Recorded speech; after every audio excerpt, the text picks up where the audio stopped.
Bonjour à toutes et à tous et bienvenue pour cette méditation. Reprenons nos bonnes habitudes. Dans l'Évangile, le moment est venu pour Jésus de parler ouvertement à ses amis les disciples. Le moment est grave, le moment est important. Le cœur et l'intelligence de ceux qui le suivent depuis le début doivent être bien préparés au départ de Jésus. Nous l'imaginons, ce sera un grand bouleversement, comme l'est d'ailleurs toute séparation d'avec un être cher. Mais, pour l'instant, les disciples semblent avoir compris. Leur foi semble avoir saisi qui est vraiment Jésus. Maintenant, disent-ils, nous savons que tu sais toutes choses. Et ils ajoutent, nous croyons que tu es sorti de Dieu. Mais leur foi va-t-elle résister à l'épreuve de la passion ? En effet, la passion qui va suivre sera un moment difficile qui va mettre cette foi à l'épreuve. Et Jésus, plus lucide que jamais, le leur rappelle gentiment. Il leur annonce qu'au moment le plus noir, à Gethsémani, il sera seul, que ses disciples vont le lâcher, le renier, le trahir, qu'ils n'auront pas la force de tenir dans la fidélité et la prière. Vous serez dispersés, chacun de son côté, et vous me laisserez seul.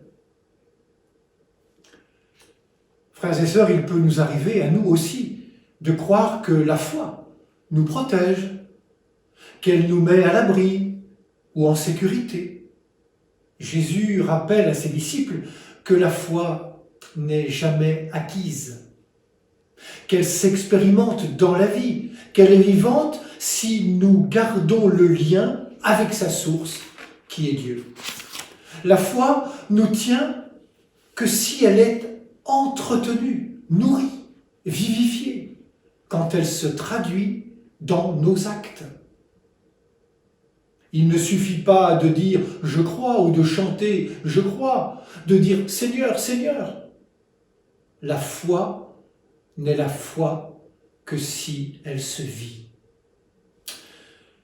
Celui qui sera abandonné par ses proches ne sera pas seul pour autant, puisqu'il s'abandonne lui-même à son Père. Je ne suis pas seul, dit Jésus, puisque le Père est avec moi. Cette parole de Jésus, nous devrions la méditer, la laisser résonner en nous, la laisser parce qu'elle est communion, celle du Père et du Fils. Une communion qui permet que se réalise le projet fou de Dieu, rassembler en une famille tous les vivants de la terre, rassembler en un même amour des êtres aussi divers que nous le sommes sur cette planète. Quelle est belle cette communion! Le Père rejoint son Fils à l'heure sombre de son ultime combat pour la vie, et Jésus, le Fils, rejoint son Père dans une prière éprouvée par le don de sa vie. Quelle est belle cette communion! Oui, méditons-la. Puis Jésus, enfin, leur promet la paix. Une paix éprouvée. Cette paix dont ils auront bien besoin pour se lancer dans la folle aventure de la mission que Jésus leur confie. Mission qui est la nôtre aujourd'hui. Alors gardons les dernières paroles de l'Évangile et prenons-le pour nous-mêmes. Courage, dit Jésus, je suis vainqueur du monde. Dans l'attente de l'Esprit de Pentecôte, je vous souhaite une bonne fin de soirée.